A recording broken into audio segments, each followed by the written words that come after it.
Thank you so much, Leader of Majority, Your Excellency, our President, and all the leaders, Deputy President, Speaker, Members of Parliament. It's really amazing to see this entire group that has gathered today to celebrate two things: the strategic plan of KYPA as well as 20-year anniversary.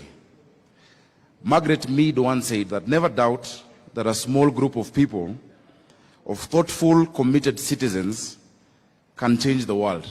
Indeed, it is the only thing that ever has. I am immensely proud of Kenya Young Parliamentarians Association. Your Excellency, I have chaired this association for 10 years, from 2013 to 2023. When we got in, the cutoff age was 35. And I became a member of parliament at age 28.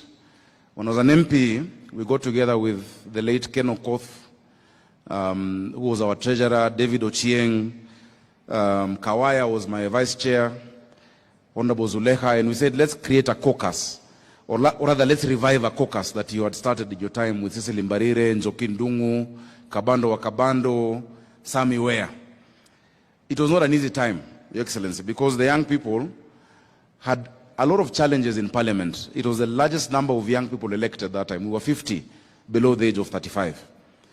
I was also the chair that time of the Committee on Cohesion, and it was a joint committee. I was chairing very old people. You know, General Nkaiseri, the late Oteno Kajwang, Chris Obure, and they would wonder, what is this young person going to tell me? How can this person be a leader? And that time I was also chair of the ruling party. And you can imagine someone like Senator Haji, a member of TNA, was older than my father. But I was inspired by the words of the Bible in 1 Timothy 4:12 that says, and it's relevant today as it was that time, do not let anyone look down upon you because you are young, but set an example to the believers in conduct, in love, in faith, and in purity. I want to encourage the young members of parliament here. Let no one look down upon you because you are young. Set an example. And I think that example has given us great products in KYPA. Your Excellency, Mheshimiwa Methu has given us an example. At every turn, when our country needed to move to the next level, it is the young people of this country who played a part. In the 50s, going into the 60s, it was the tomboyers. Tomboya in his 20s. If you look at the history of our country, the Littleton Constitution, the Lennox Boyd settlement, up until Lancaster, he was in his 20s. He would command respect in London. He would stay at the Piccadilly, while the old wazers like Jaramogi and the rest would be put in a dormitory. That was Tomboya. Mwai Kibaki became executive director of KANU at 32. You know, the next generation that needed to take us to the next level, multipartism, they were young people. It was the Orengos. You know, that time, Your Excellency, you were on the other side, but you played a role in YK 92 with the Jirongos. That generation also played their part. I want to tell you, there is nothing more powerful than a generation that is in tune with its season and its cause and knows why it is there to exist. If we come together as young people, we can change this country. And at this time, our country needs empowerment economically and to unify our country, that we can look beyond tribes, we can look beyond where you came from, because that hunger of Mama Njeri in Nyeri is the same as Mama Akinyi in Kisumu. It is these young people who are going to unite the country, Kenya. So be confident, Waheshimiwa. I am available to support you. You have the president, our mentor, and Your Excellency, is true. I found your contribution in 2013. Ilikuwa bado iko hapo kwa account ambayo tulifungua. We institutionalized KYPA. I want us to clap for Tony Buluma. This young man, when he came to me, he had just failed as an MCA in Komarok, I think. He was very thin.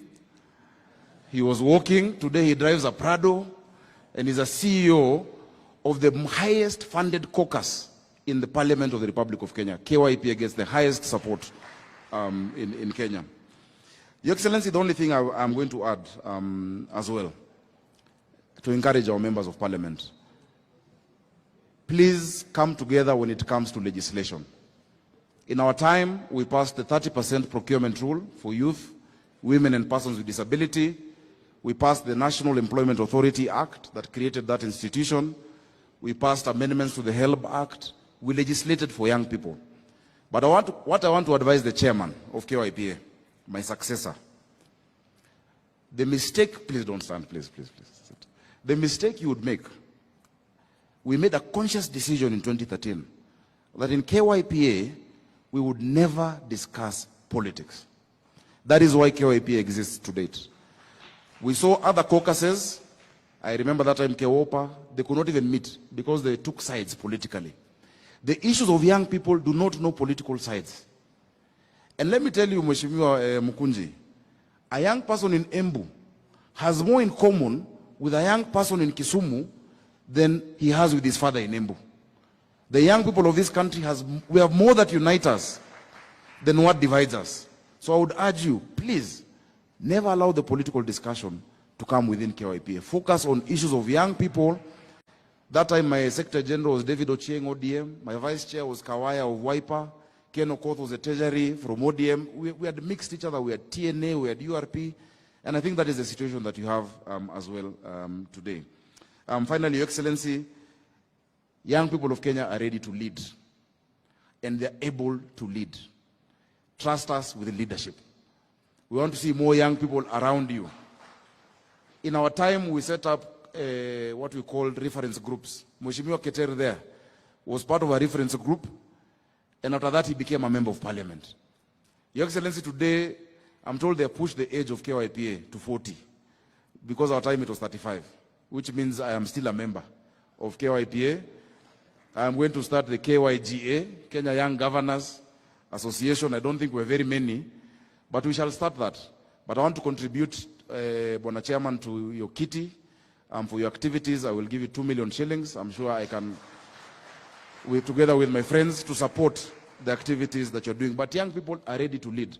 And I'm happy to announce today, you know, Nairobi, if Nairobi was a country, it would be the 20th richest country in Africa, Your Excellency.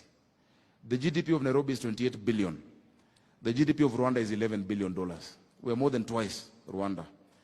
I am proud today, and I'm sure the young people of Kenya are proud today, because we've hit the record of the highest revenue collected by a county government since God made Kenya, of 12 billion shillings, and it is done by a young person. I think that's something we should be proud of. So young people, especially those who are nominated, where you are is not the end of your journey. Do not despise humble beginnings. Dream big, be ambitious, and let no one pour water on your ambition.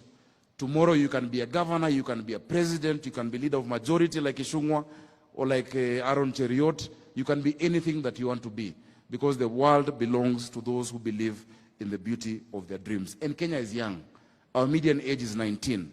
In the 2009 census, Your Excellency, I think 2019 census, only 9% of Kenyans were above age 50. Only 9%. 91 of Kenyans were below 50.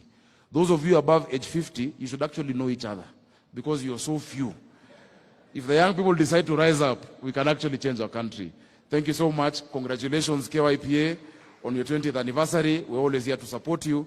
It is now my honor and privilege to invite my distinguished Kotsa, my uncle, our speaker, who is the longest serving member of parliament, continuous from 1993 when I was in class 2.